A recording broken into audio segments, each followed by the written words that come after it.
What's going on, Los Angeles, Bruin Nation, LAFB fam, the Madman and Thriller back together again for all of your UCLA football needs. And of course, it's a royal Wednesday evening because we have our royal guest, the man who needs no introduction, the man, the myth, the legend, the Silver Fox, the first quarterback to beat USC back-to-back years.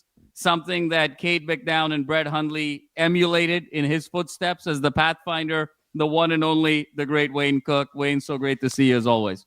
Gentlemen, it is, we just keep piling these up here. We keep doing these shows, and UCLA football is, what a remarkable turnaround. What a validation for UCLA to go on the road to play that early morning, 9 a.m. here game, and to win a game in a fashion like, if you think about it, you guys, Michigan State was scoring. I mean, they were scoring 24 and up in every other game. They scored 13 against UCLA, the same team that couldn't stop New Mexico from running the ball in the second half, and really, the last touchdown or the last points was garbage time. They gave up a score on the first drive and then shut them out. I'm just blown away. I'm blown away with how much better. I mean, we've talked about the offense a lot, but what that defense did was incredible, and it should give Bruin fans even more hope going forward because it looks like it's more of a complete team at this point. No question about it, Wayne. And we'll sort of jump into it in terms of your thoughts. I don't think we saw this performance coming. I think we felt really good after the Penn State game. Can we carry the momentum over? Liked our chances, even though this was an 8.5-point underdog going at Michigan State. But to see the way they did it, 38 consecutive points at one point, 3 short fields, courtesy of incredible defensive play, both via turnover as well as fourth down stop, 3 touchdown drives, sub 35 yards. It was an absolute comprehensive effort, knocking Aiden Childs out of the game. Yep. The darling of the UCLA coaching search of the last 18 months, Jonathan Smith, looked like he didn't know what he was doing. And this was just an incredible performance here, most complete victory, Wayne, perhaps in the last 2 years. I mean, even that 3-game winning streak that we had last year, some close games, right? I mean, against Rutgers, Nebraska kind of came back on us a little bit. That Iowa game was close. This was just a comprehensive defeat of a Big Ten opponent. What did you see on Saturday that was maybe surprised you and what you were most impressed by? It's 2 weeks in a row that we've outcoached the opponent. It's also, and I'm going to say this, it's 2 weeks in a row that UCLA had the better players. We won against Penn State. I didn't feel like I walked away from that game thinking, wow, we got lucky. I felt like we beat them. But you add that week of confidence and belief, and we talked about how the other team would be able to watch them film, but we also needed to accept the fact that the offense and the defense with Coach Coyle and with Coach Neuheisel were going to have more time to do what they do. Tim Skipper, we had a great conversation with him this week, and he talked about how much they've been giving the defense. We talked about series where the secondary looked like lockdown. We haven't talked about Jordan at all. He made a play in the end zone on a deep ball that was as good a form as you could have, and he's a long, athletic DB. We've already talked about Pleasant, who's can run with anybody in the nation, and his skills. But the safeties played better. The linebackers were on it. You mentioned knocking out Aiden Childs, Keanu Williams. And this is one of the cool things about this defense is they started with fundamentals. They started with something as simple as stance. And now they're adding stuff, and the players are just absorbing it. We're seeing that we always had athletes. They just needed to be kind of steered in the right direction. And now you got a player like Keanu who's on the defensive line who's chasing down a play. Aiden Childs cuts back in, and he just gets, and I still remember like all the broadcasters just like, oh, that was a big hit. And that was it for Aiden Childs. And Keanu hustled downfield and chased the play. And what Tim Skipper talks about a lot is the energy and the 11 guys hustling to the football. I mean, I know we sometimes forget about stuff like that. I'm a big believer in quarterbacks carrying out their fakes. I'm a big believer in everybody doing the little things that make, receivers need to block downfield, like all this little stuff. And it wasn't even like we didn't make mistakes. We had some penalties that we shouldn't have had. We had some holding on the outside that we shouldn't have had. And Tim Skipper says, yeah, we're playing this kind of football where there's still so much more in us. So I don't know. I'm surprised at the turnaround and how good we look.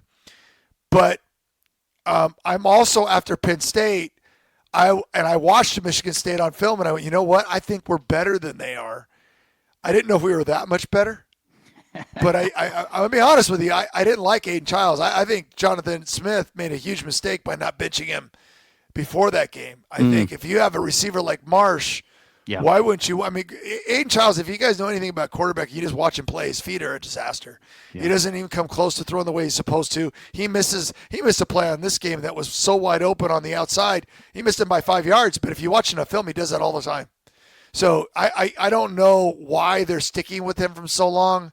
Milivojevic, whatever his name is, he's a better thrower. Yeah. And you saw how he was getting the ball to Marsh, and that actually showed a little spark for them. But, I could keep going again all day. But I just love the way we're playing on both sides of the ball. I love the aggressiveness of the coaching staff.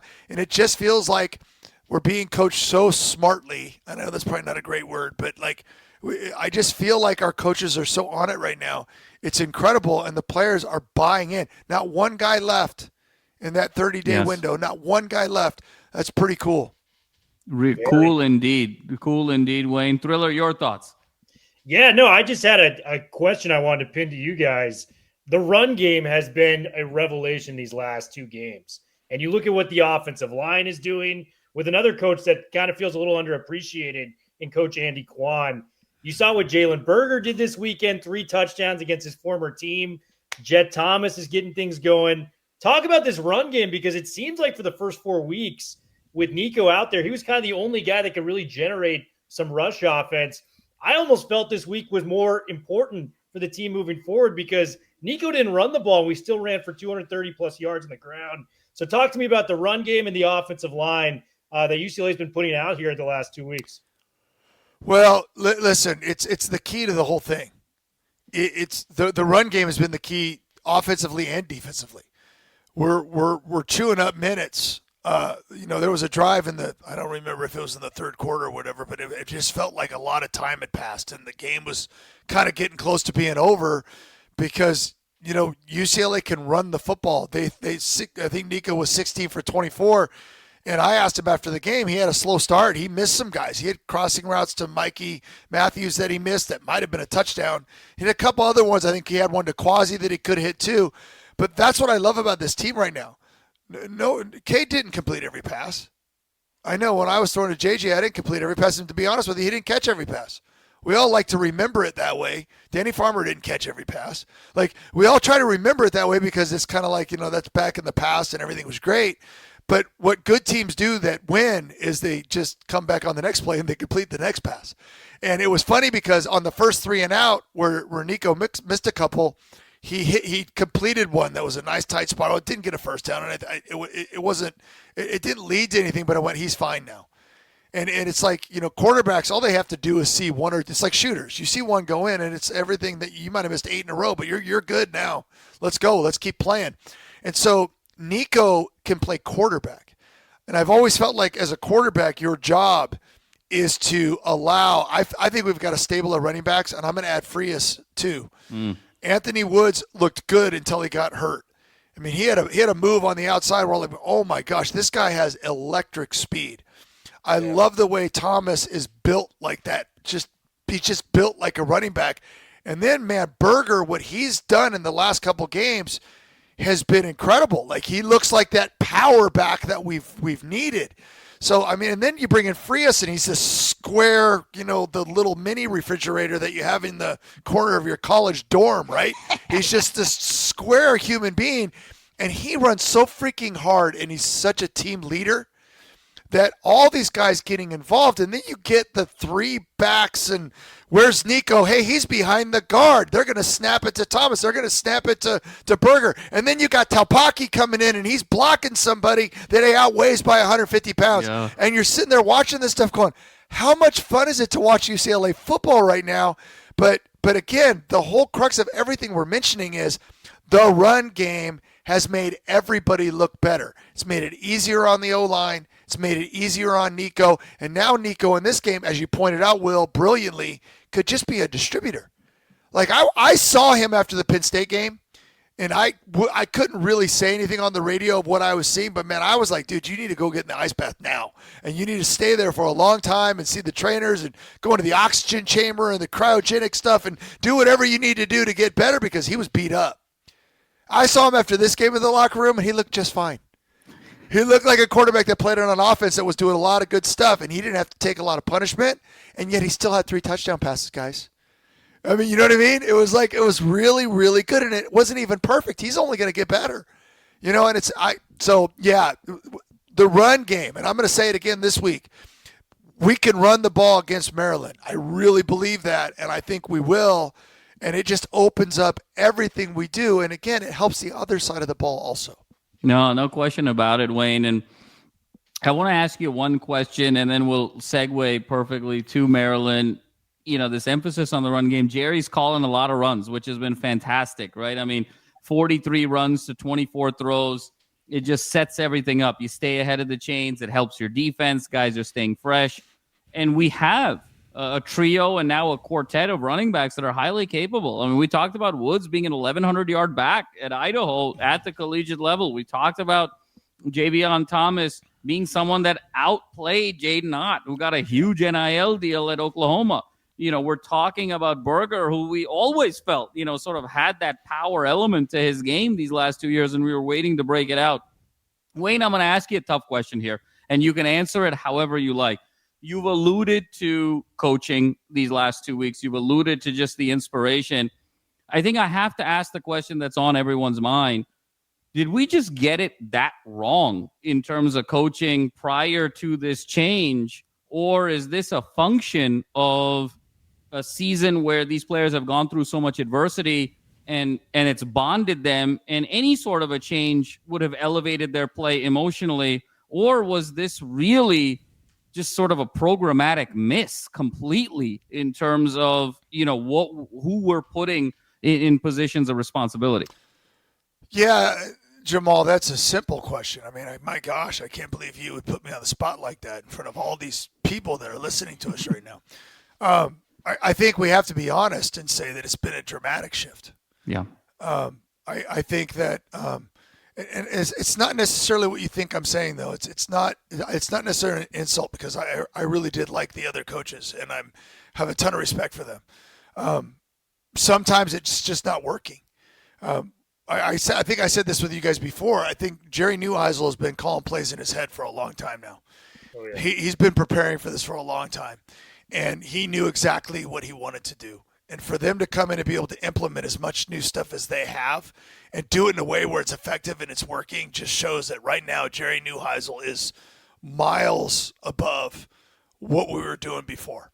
When you watch it, sometimes when you watch offenses that struggle, and I felt the same way last year. You watch, and sometimes you're going, what are we doing?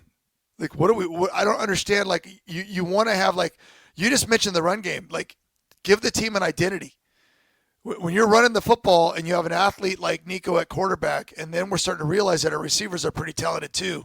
Even though none of them had the biggest games in the world, they were all there and participating. I think he threw the ball to 11 different people. That, to me, is what good offense looks like. And when you're doing that and guys only get 2-3 catches each, but it's all spread out and you win by a lot on the road, nobody cares about their stats. They're all celebrating in the locker room like they just won the Super Bowl. Like, it's what it is. So definitely. And then when you look at the same players, and this is the part that always gets me, and I don't know how this works, but I love that Coach Skipper said to us on one of the shows, I don't know how much money these guys are making, nor do I really care. He's going to play the best players. And when you look at he's talking about the NASCAR package when he brings in number 20 and number 41, undersized defensive guys on the outside that can run like the wind, and he brings them in just for pass rush, right? And you start thinking about some of the stuff. We're going to move this guy. We're going to play this guy here. We're going to create stuff that makes our team and the players we have better. I would like to think that we would all think, isn't that what coaches are supposed to do? Right. And yet we also know that when we look around the country, that's not what a lot of coaches do. Some coaches have systems, and it either works or it doesn't, and they're unwilling to change. I like the mad scientists. I like the people. I mean, I always tell a story about Homer Smith. He comes back from doing a summer visit to Florida State back when they had Charlie Ward and company, and he says, "Man, we need to run vertical through windows." And it's like he didn't want everybody turning and coming back. We're going to make big plays going downfield, and we did that year. And I mean, you just think back to anybody that was alive watching J.J. Stokes. He did a lot of stuff going vertically downfield and scored a lot of points. But the idea is that you want to have that, and I'll even say this, Homer Smith coached Rick Neuheisel. Rick Neuheisel raised Jerry Neuheisel. There we go. And I can promise you, everybody that's associated with that man understands the brilliance of football is always evolving, always changing, always growing. You can never sit still. Soon as you level off, people will pass you by. And so what I'm seeing right now from Jerry Neuheisel is a very innovative play caller. But then you throw in the wily veteran on defense in Kevin Coyle. I think he's going to play a huge role this week because Malik Washington in Maryland is a talented young quarterback. He's also one of those young guys that doesn't set his feet and drifts around in the pocket. And he's got a cannon, but he throws off his back foot a lot. I think there's going to be some tricks in there to try to mess with the young guy's head. And if you can do that, you can force some mistakes. So, like, I just think the coaching has shown the willingness to change, to find ways to use the talent on the team the right way. And they've done it so quickly. But doesn't it also feel like we're executing better? Yeah. Like we've made changes and we're doing better. So all of that is obvious. And again, sometimes like James Franklin could go down in this last little era of football. He's top 10 coaches, maybe even higher than that when you look at wins and losses. But it's possible that he just lost the locker room. He lost his voice. He lost, you can say whatever you do, but they just weren't playing for him anymore. Sometimes that happens. Yeah. Sometimes it happens faster than it should. And maybe that's what happened with the last staff, and this new staff has brought in some new ideas and new energy that just for some reason works with this current team. So I'm not trying to insult anybody, but I am saying that it's been pretty obvious. It's one of the most drastic turnarounds, I think. It's got to be historical, and if it keeps going, you know what I mean? And that's the whole key here. We can't be we don't want to be a one hit wonder, but we also don't want to be a 2-hit wonder because those bands suck too. Okay, you want to keep winning and keep writing good songs. No question, Wayne. No question. Thriller, a question from you. Yeah, I think, the fan base is super interested, Wayne, about Kevin Coyle, the defensive coordinator. You alluded to him at the top of the show. What type of guy is this for these young kids on the defense? Because we've talked about Neuheisel, we've talked about Skip. Coyle's kind of the guy in the shadows right now that's not getting the credit he deserves. He was a defensive coordinator in the NFL for the Miami Dolphins for about 4 years. What kind of guy is Kevin Coyle, and what are some of the defensive shifts you've seen with this defense to really kind of unlock? I mean, you mentioned the Andre Jordan knockdown. Roderick Pleasant had a knockdown the play before on third down. That was insane. Alpew's getting to the quarterback. We held Michigan State to 87 yards rushing last week. This is a completely looking defense. It's not getting the talking points that Skipper and Jerry are getting. Well, so you guys, this is why I love coming on Bruin Bible, you guys. You just do such a great job of asking amazing questions because this is exactly what we're all thinking about. And for me, I always feel like I have more access before the season, and then once the season starts and traveling and I go back to work and it's a little bit different. I have not actually shook Kevin Coyle's hand yet. Wow. I sat in the team dinner with Noel Mazzoni and had a nice little prime rib the other night before the game, which is like kind of fun. I always find a way to sneak myself into wherever there's food. But you get to talk to people and you get to meet people. I've walked by him a couple times now, but I do not know him yet because I met Tim Skipper for the first time in the coaches show. I told him straight up, I go, Coach, I didn't know you were on our staff. And I knew all about him at Fresno State because I remember it was such a cool – I mean, at Fresno State, it was such a cool story. And they had a hard time deciding, do we keep him? Because he did really well there too.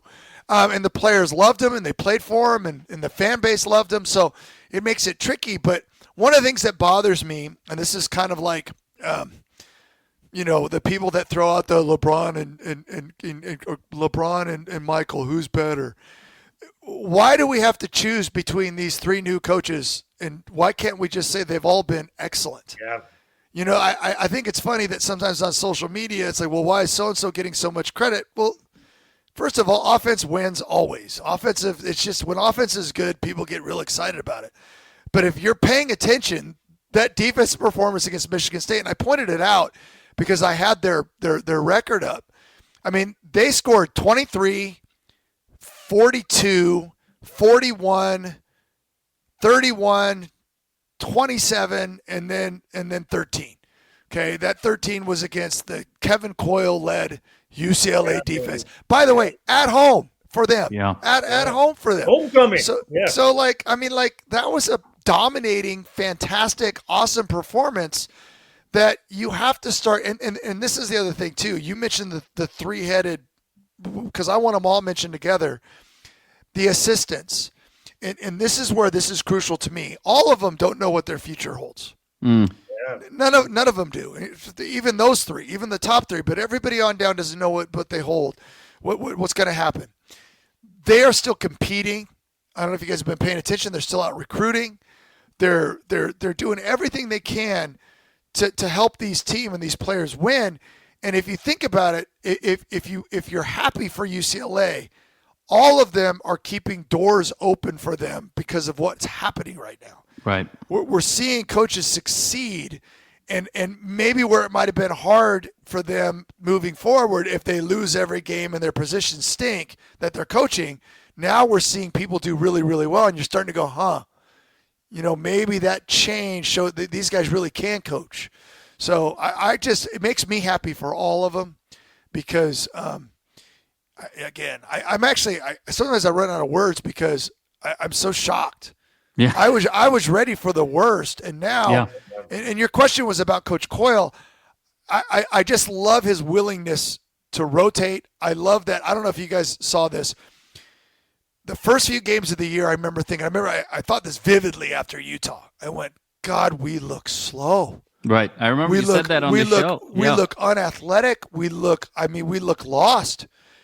And then fast forward through the New Mexico game, and I'm going, yeah, New Mexico look like they have as good athletes as we do. I'm like, I'm blown away because I just couldn't believe it because I watched camp. I'm like, I know our athletes are better than this. And then you play Penn State and Michigan State, you start going, okay, it just feels like they're more comfortable with what they're doing. And when that happens, you start seeing the team speed and everything else, and they're more aggressive. They're tackling better. Like you take every aspect of the game, and it's been times 10. It's been that much better. Yeah, no, I mean, Wayne, it's just sort of unprecedented right now what's going on. I think we're all at a loss for words and just sort of enjoying the ride. And so the ride now moves on against Maryland, Wayne, and really curious about your thoughts. You alluded to it.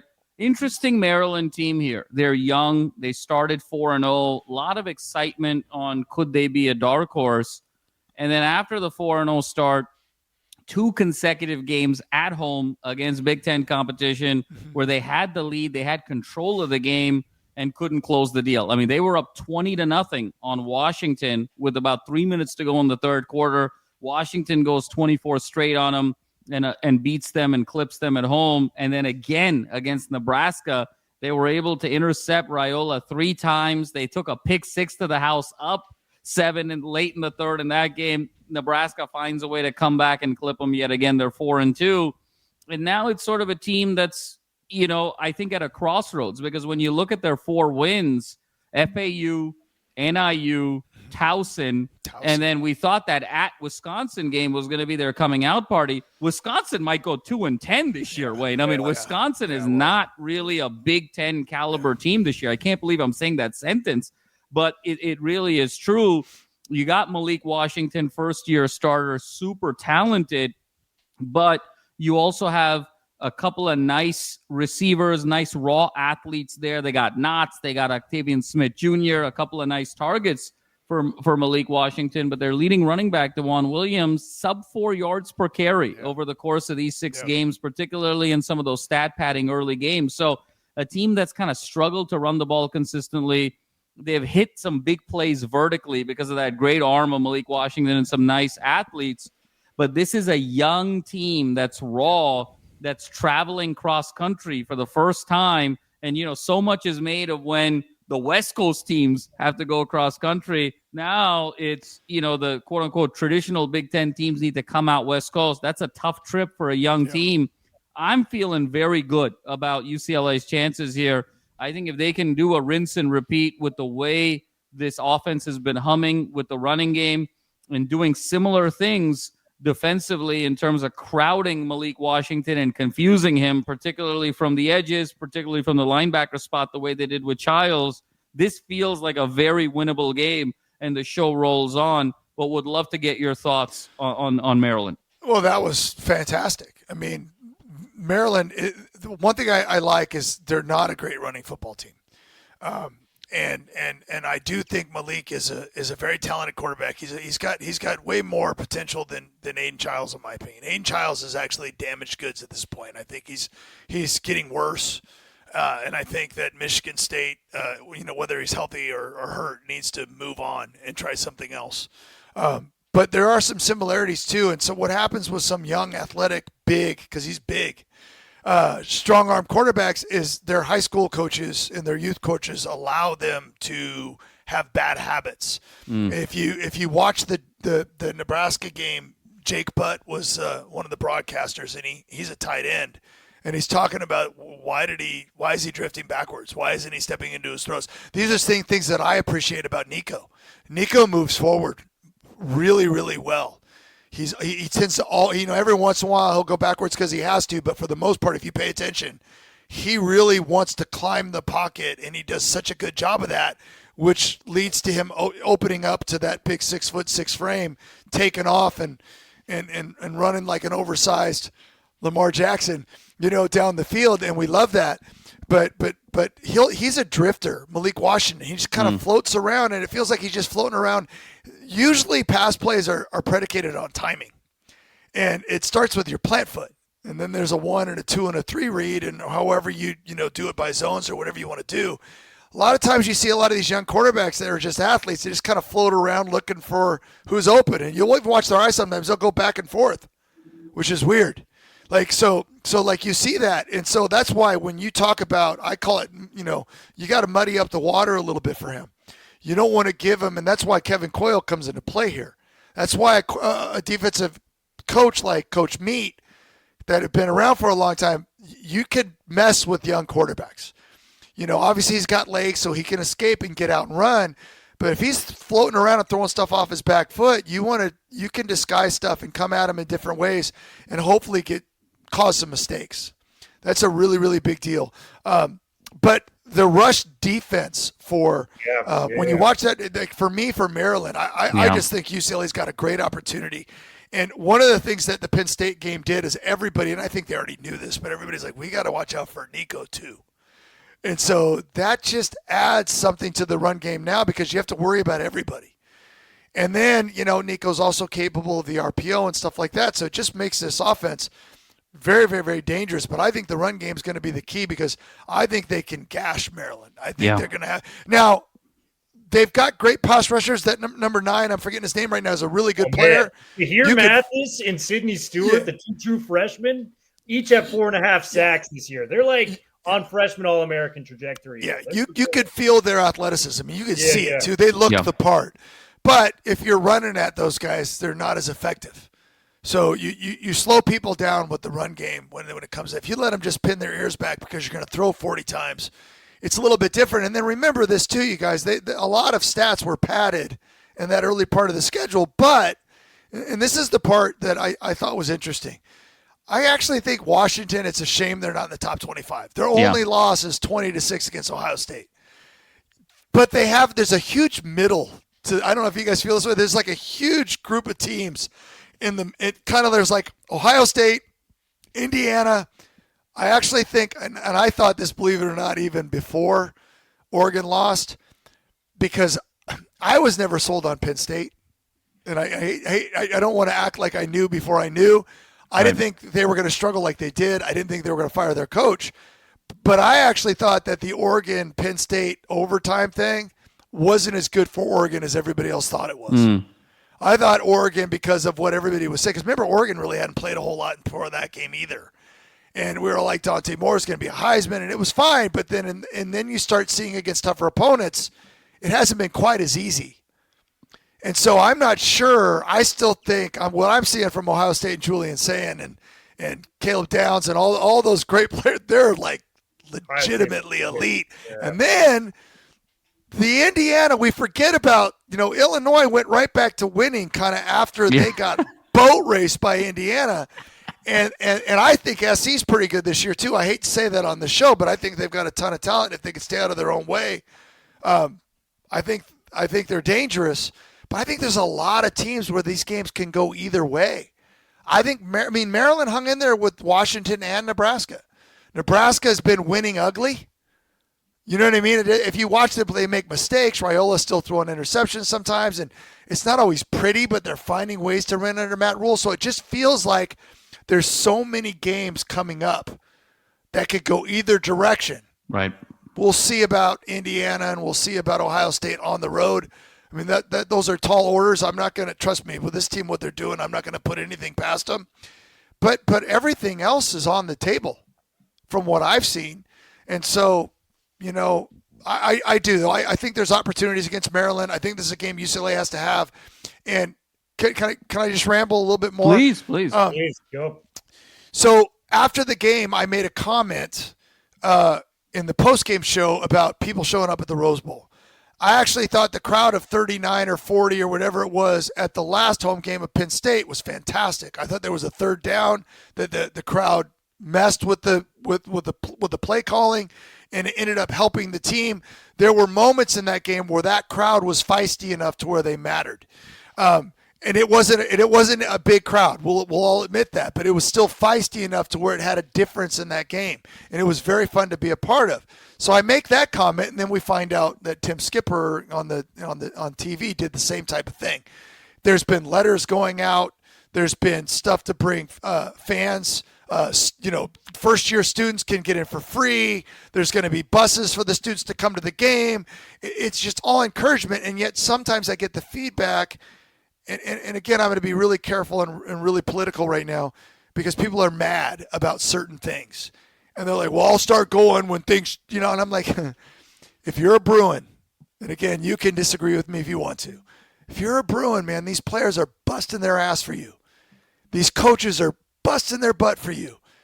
Man, come out and support them. I get it. You can protest stuff in other ways. You can go have a picket sign out in front of the stadium if you want to, but still go into the game and cheer on your freaking team. These guys, I'm telling you, the Rose Bowl can be electric. This is exciting.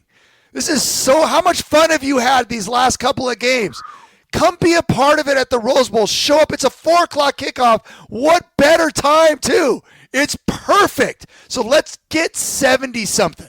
Let's show up at the Rose Bowl, and let's get loud and crazy. And so the nation, for all those people that wrote off UCLA, let's show them that we can be real fans and show up. I really wanted to get that out because it's the right thing because it's homecoming, and we got the throwback uniforms. There's a sort of a taste of what the helmets might look like. I mean, it's a very special time in this season because if you get this game, Wayne, and get to 3-4, there's a world here where, we've been talking about it of bowl eligibility and Thriller. I'll hand it over to you here in just a sec. Could be big noon in Indiana too. You never know. You never know. It's spot on about this middle element here, Wayne. Ohio State, Indiana look like they're sort of lapping the field right now. I'm not going to jump off the Oregon train just yet. I'm not either. They're right there. They're in that right, top they're three. Third, yeah. They're top three. Yeah. But I think to your point, who's the fourth best team in the Big Ten right now? I mean, it's you're jockeying between Michigan, Nebraska, SC, Washington. I mean, it's a wide range. And guess what? UCLA plays Washington. UCLA plays Nebraska. UCLA plays SC. UCLA has a chance to be the fourth best team in the Big Ten. Hey Jamal, let's listen to this. And Will, how great is it for all the Big Ten snobs, about how just Big Ten football, for the two LA schools to kick the crud out of the two Michigan schools? Yeah. Totally. Just because if you watch the SC Michigan game, it wasn't a game. That was not close. USC and the Michigan State UCLA game wasn't either. So there you go. I mean, I loved it. I kind of walked away from that going, that's pretty cool. Not that I was surprised, but that's pretty cool. No, absolutely. Thriller, over to you. Yeah, I think the key to UCLA in this game is not turning the ball over. Maryland is leading the nation in turnover margin right now. They have 12 interceptions, guys, in 6 games. That's 2 a ball game that they're picking with these ball hawks out here. So if Nico can play clean football again, he's done it the last 2 weeks. He's done it very impressively. I think there's a real chance that UCLA can win on homecoming, bring some love back to the UCLA fan base, get the people excited again. It may be a little bit of a test. Luckily, we have a running backs room that can maybe withstand this. But Anthony Woods isn't practicing right now. We don't know if he's a go for Saturday. He's been a huge spark plug, so I'm interested to see that. And then I'd be interested in hearing your guys' key impact players for this game. I think, I'm looking at this defensive line. We kind of got some juice going. Keanu made a play last week. We had Alpew with the stripped sack. Can we get to Malik Washington? He's been pretty outstanding in the turnover margin. 10 touchdowns and 2 interceptions. That's a 5 touchdown to 1 touchdown to interception ratio. Can we get some picks? We haven't had an interception this year compared to Maryland, who's got 12. Can we win this turnover battle? I think that's the key to what's going on here. Who are some of the keys to the game for you, Madman, before we hand it back over to Wayne? Yeah, no, I mean, I think it's spot on, Thriller, how you broke it up. And it sort of lends itself, right? Everything we've talked about has lent itself to running the ball, as much as possible. Because to your point, it's a secondary that's very opportunistic. It's guys in the secondary that can catch the ball. Not every secondary can say that. And so, they have a nose for the ball. They've got great instincts. But even to the earlier point about Matthews and Stewart, and Wayne, you touched on this, young kids, great pass rushers. But what happens usually with really good young pass rushers, they lose gap contain. And, particularly when you lose gap contain, you can really gash them in the run game, because they're trying to make the spectacular play. So between, you're using Maryland's strengths against them, from a running game perspective. You start going zone stretch, you start going RPO, those two edges lose gap contain, and you're taking the secondary out of the equation in terms of being able to intercept the ball. So I think this is going to be a big game. Hopefully Woods plays. This one feels to me kind of twofold. I think this is the Jet game. I think Javion Thomas, I'm ready for that 125-yard, 2-3 touchdown performance. I'm feeling that, just given that this matchup and given that Woods might be a little bit banged up. I think Berger is going to get, he's going to get his in the red zone in those tough yards. But those gash runs that we're talking about, this is set up for a Javion Thomas game. And then I think on the defensive side, I think this is the game that Anthony Jones puts it together, particularly with Malik Washington. Wayne, to your point, the mechanics, the footwork, perhaps holding the ball too long, not giving up on plays, not being decisive enough. This really sort of lends itself to really nice edge play. So I'm seeing Javion Thomas offensively, Anthony Jones defensively. Obviously, Nico's going to be Nico, Jerry's going to be Jerry, Skip's going to be Skip, and Coyle's going to be Coyle. But those two, to me, I think are going to stand out. Well, this, first of all, you guys just did it perfect. I don't have to say anything. The one thing I will add to this is that just my own observation, I think Maryland's better than Michigan State. I just feel like they have better athletes. I feel like they're probably not that Michigan State was beat down, but that was a game that was just weird. It just didn't feel like a Jonathan Smith team. I still think this Maryland team feels like they have a lot to play for. I think they're excited about all those young players, and I think they're well coached. But it just feels like it's another game, though, that I watched the tape, though, and you said it, like our strength, even without Woods, who adds that something out of the backfield. We all saw that play in the open field where he just absolutely just the guy's jock was over here, and he just completely shook him. And I was getting so excited because, but then you start thinking about it, and we have so much depth at running back that I'm like, I think not that we won't miss him because we will. But I feel like those three guys, and then add in Frias, who's getting more playing time, they're all good. And they all bring a little – I mean, like, I feel like it's funny because Berger, I thought he was going to kind of fade away, and then he's become the guy that's leading the charge. And so they're just all really good players. And I agree with you on Jet. Like, Jet's like, he's ready for a breakout game. I think he's been really good anyway. Sometimes I think it all just comes down to sometimes that whoever's in the game when the right play's called ends up getting that big play, because I think they're all so comparable. So I love it. I love the way offensive line's playing. I got a chance to talk to Unije after the game. I'm interviewing him. And Cortland Ford standing right there like, you could have talked to me too. And I'm like, bring it on. Let's go. And they were just so pumped up. And you mentioned Andy Kwan earlier. Well, he's been a guy that's given me like an aggressive high five before every game. Like, let's go. Like he's like really fired up. And I have to be careful, hurt my throwing hand. I should start putting my other hand up. But they've done a fantastic job, but again, it comes down to play calling and set everything up to where you can negate what they're good at.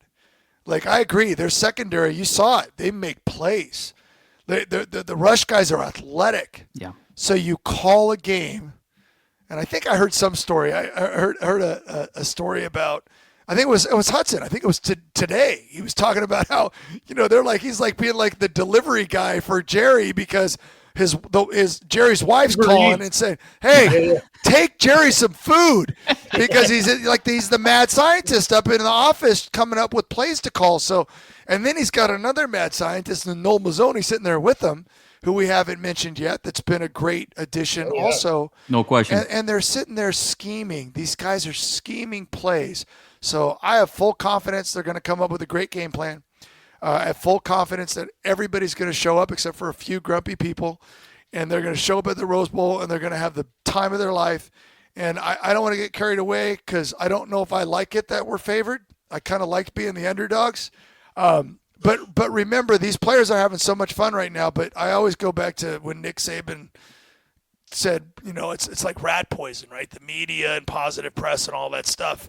They've been the Cinderella story of the season.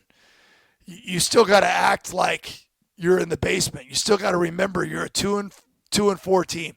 You still have to remember that you have a lot of proving to do. And I think if they keep that edge and they keep that, chip on their shoulder, I think it'll really help. Will really help indeed, Wayne. We're excited about Saturday, and you heard it from Wayne. Pack that Rose Bowl, support this team. There is room on the bandwagon. Jump on the bandwagon because there might not be any more room after about 8 p.m. on Saturday. And before we get out of here, we got to give ode to our sponsors. As you can see, the Sleeper app below, number one sports app out there right now from a betting perspective. Hit that promo code UCLA LAFB and get 100 off on your initial 100. It's a match bonus. Tell them the guys at LAFB sent you. A little secret about Sleeper: it's more than just a platform for season-long fantasy leagues.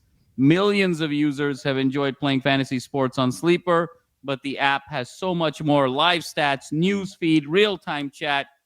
Download the number one sports app today and experience it for yourself, and tell them the guys at LAFB Network sent you. Well, Wayne, it's always a pleasure. It's a privilege to have you on. You have the red carpet, carte blanche, anytime on the LAFB Network, and we're very excited to have you on, hopefully very, very soon, to talk about a third consecutive UCLA victory and the dreams continue. You guys are always the best, and I'm going to start throwing this out there for future years. You see that blue jersey behind me? Yes. Oh, yeah. We gotta have a throwback that's from like the 70s, 80s, and 90s. That's the Bruin blue I grew up with. I know we're going back to the old line, which I love, by the way. Those are great jerseys, and they look awesome. But come on, that's the Bruin blue right there that I always knew. It would be nice to see that at some point too. That'd be a cool throwback. Really cool throwback indeed. Absolutely, Wayne. Great shout out there. And so, folks, couple days until kickoff. And until then, be loud, be proud, be passionate Bruins. And like we always say on LAFB, 4's up forever.